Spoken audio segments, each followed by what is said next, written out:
गंदम की मिसाल लेते हैं कि एक नॉर्मल फार्मर 50 किलो सीड डालता है, लेकिन हमारे तरीक़ेकार में 5 किलो से 8 किलो सीड इस्तेमाल होता है पर एकड़।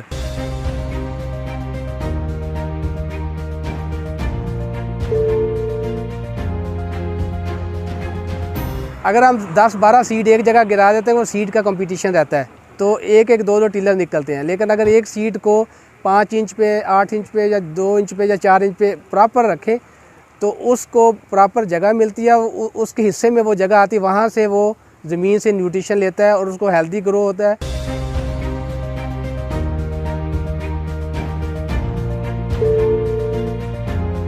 हम सिर्फ सीड डालेंगे, इसके अंदर कोई फर्टिलाइज़र नहीं डालेंगे, कोई खाद नहीं डालेंगे, कोई केमिकल की स्प्रे नहीं करेंगे और कोई वीडिसाइड नहीं करेंगे, और सारा नेचुरल होगा।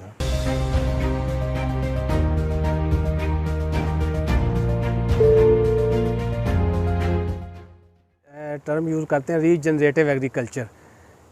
ये हम स्टार्ट कर रहे हैं। ये एक्चुअली परमानेंट रेज बेड पे क्रॉप को उगाया जाता है, मुख्तलिफ़ क्रॉप को विद रोटेशन, एक क्रॉप के बाद दूसरी क्रॉप को परमानेंट रेज बेड पे हम लगाएंगे।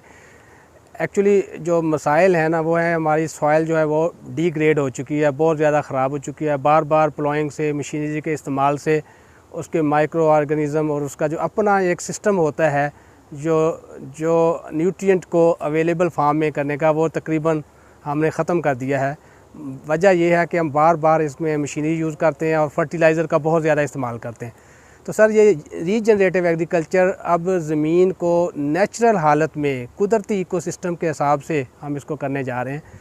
होता यह है कि इसमें हम एक दफ़ा परमानेंट रेज बेड बना देंगे, एक दफ़ा डिप्लॉइंग करके रेज बेड बना देंगे, उसके ऊपर क्रॉप रोटेशन करते जाएंगे, और ये एक जो इरिगेशन इसमें सेव होती है, क्योंकि इसमें फरों में पानी जाएगा और सारे का सारा पानी बेड के नीचे स्टोर हो जाएगा। तो सर, इसमें होता यह है कि जो माइक्रो ऑर्गेनिज़म्स हैं वो डेवलप होना शुरू हो जाते हैं। इसको हम मल्च कर देते हैं ऊपर से। इसको जो सन रेज़ हैं, जो हार्मफुल सन रेज़ हैं, वो भी ज़मीन को डिस्ट्रॉय नहीं करते। तो नीचे एक इकोसिस्टम डेवलप हो जाता है जिसमें फाना, जो माइक्रो फाना या माइक्रो ऑर्गेनिज़म वो डेवलप होते हैं, जो ज़मीन के अंदर मौजूद सस्टेनेबल फॉर्म में न्यूट्रिएंट्स को अवेलेबल फॉर्म में कन्वर्ट करते रहते हैं। तो आस्ता आस्ता हमें किसी फर्टिलाइज़र की ज़रूरत नहीं पड़ेगी।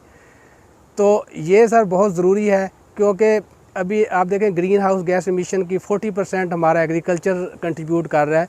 यानी जितनी ज़्यादा हम ज़मीन को डिस्टर्ब करते हैं, हमारी जो कार्बन है सिक्वेस्ट्रेशन वो हो रही है, कार्बन ऊपर हमारे माहौल में जमा हो रही है। तो उसके लिए सर ये बहुत ही एक मेरे ख़्याल में बहुत ज़रूरी स्टेप था, और हम इंशाल्लाह ये अभी करने जा रहे हैं।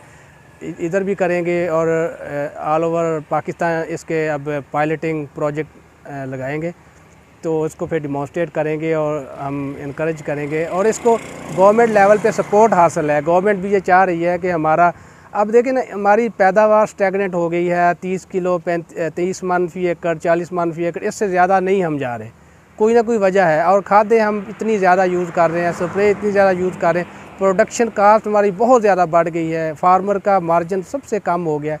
तो हम उन चीज़ों को नेचुरल इकोसिस्टम की तरफ आप लेके जा रहे हैं कि प्रोडक्शन कास्ट कम से कम हो जाए, और जो पैदावार है वो हमारी स्टैगनेट पैदावार है उससे ज़्यादा हो जाए। गंदम की मिसाल लेते हैं कि एक नॉर्मल फार्मर 50 किलो सीड डालता है, लेकिन हमारे तरीक़ेकार में 5 किलो से 8 किलो सीड इस्तेमाल होता है पर एकड़। अगर हम सीड की ही बात कर लें, एकड़ में 4500 का सीड की बोरी मिलती है मार्केट से। अगर हम उसको 50 किलो की बोरी को 1 एकड़ में यूज़ करते हैं, अगर हम 8 किलो या 5 किलो यूज़ करें तो वो आपको पता है 5, 6, 7 एकड़ में इस्तेमाल हो सकती है। तो मेरे ख़्याल में 70 to 80% सीड सेविंग है, और इसमें हम रिकमेंड करते हैं कि 2 या 3 इरीगेशन से ज़्यादा आपने इरीगेशन नहीं देनी, और इरीगेशन का टाइम भी बहुत कम हो जाता है। जब हम फरो और रेज उसमें बेड सिस्टम में पानी की कन्वेंस लॉसेस बहुत कम हो जाते हैं, और पानी एक जगह से दूसरी जगह बहुत जल्दी पहुंच जाता है। फ़र्ज़ करें कि पानी वैसे फ्लड इरीगेशन में 1 घंटा लगता है, तो ये 20 मिनट लगेंगे। तो सर, पानी की भी 70 to 80% सेविंग है, और सीड की भी 70 to 80% सेविंग है। इसमें प्रिसीजन फार्मिंग का जो है ना, ये बहुत ज़रूरी हो गया है कि यहाँ पे सीड चाहिए वहाँ पे ही गिरना चाहिए, ना कि हम सीड को या फर्टिलाइज़र को ऐसे ही गिराते जाएं, वो उसका फ़ायदा नहीं होता। तो सर इस तरह प्रिसीजन का बेनिफिट ये होता है कि अगर एक सीड प्रॉपर वक्फे पे गिरे तो सीड को डेवलप होने के लिए प्रॉपर जगह मिलती है, वो एक उसको जगह नॉमिनेट हो जाती है जिससे वो न्यूट्रिशन लेता है। अगर हम 10-12 सीड एक जगह गिरा देते हैं वो सीड का कंपटीशन रहता है, तो एक एक दो टिलर निकलते हैं। लेकिन अगर एक सीड को 5 इंच पे, 8 इंच पे या 2 इंच पे या 4 इंच पे प्रॉपर रखें तो उसको प्रॉपर जगह मिलती है, उसके हिस्से में वो जगह आती है, वहाँ से वो ज़मीन से न्यूट्रिशन लेता है और उसको हेल्दी ग्रो होता है और उसकी टिलर्स ज़्यादा होते हैं, उसकी पैदावार ज़्यादा होती है। इसकी सबसे बड़ी खूबी यही है। एग्रीकल्चर इंजीनियरिंग इंस्टीट्यूट ने सबसे पहले ये प्लांटर यहाँ पे बनाया था हमारे अदारे में, तो उस वक्त भी इसके अडॉप्शन अभी भी ये बन रहे हैं, तो फिर हमने लोकल मैन्युफैक्चरर को दे दिए कि ये बनाया जाए, तो अभी लोग उसको ले रहे हैं। तो परमानेंट रेयर बेड के लिए स्पेशली हमने एक वेंडर से बनवाया है ये। इसमें न्यूमेटिक सिस्टम लगा हुआ है जो एक एक सीड को एक सीड पिक करता है और एक सीड नीचे फेंकता है, यानी इसमें मल्टीप्लिकेशन या डुप्लीकेशन नहीं होती सीड की। तो इसमें हवा की ज़ोर से हम वैक्यूम डेवलप होता है, उसके साथ एक एक सीड गिराया जाता है। तो बेसिकली हमने ये वहाँ से डेवलप किया है लोकल मैन्युफैक्चरर से। इसी रबी सीज़न में हम इसके ट्रायल फाइनल करके फार्मर के लिए अवेलेबल होगा ये मशीनें, बल्कि सरकारी सतह पे भी हमें पुश किया जा रहा है कि इसकी कॉपी करवाएं, अच्छा डिज़ाइन फ़ाइनल करें ताकि इसकी ज़्यादा से ज़्यादा जो मशीनें बनवा के हम फार्मर को दे सकें, क्योंकि वो भी इनके ट्रायल करें। किसान के लिए ये इसकी कास्ट 3 लाख तकरीबन 3 लाख रुपया होगी।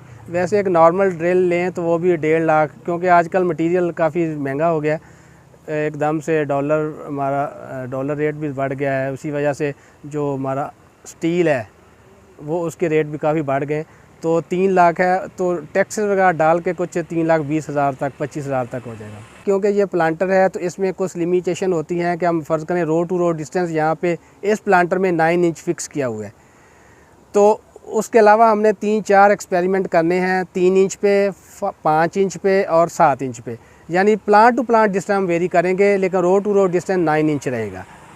तो इसके बाद सर हम देखेंगे कि किस पे पैदावार ज़्यादा आती है, टिलर ज़्यादा बनते हैं, यानी एक दाने से सिट्टे किस पे ज़्यादा आते हैं, 7 इंच वाले पे, 5 इंच वाले पे या 3 इंच वाले पे। तो ये सारे एक्सपेरिमेंट्स हैं, ये रिसर्च एबल इश्यूज़ हैं और ये इसको इंशाल्लाह हम 1-2 सीज़न में इसको भी कर लेंगे सर इसमें पहले 1-2 साल में हो सकता है हमें ना इतना ज़्यादा फ़ायदा नज़र ना आए, लेकिन हमें इसको सस्टेन करना होगा 3-4-5 सालों में।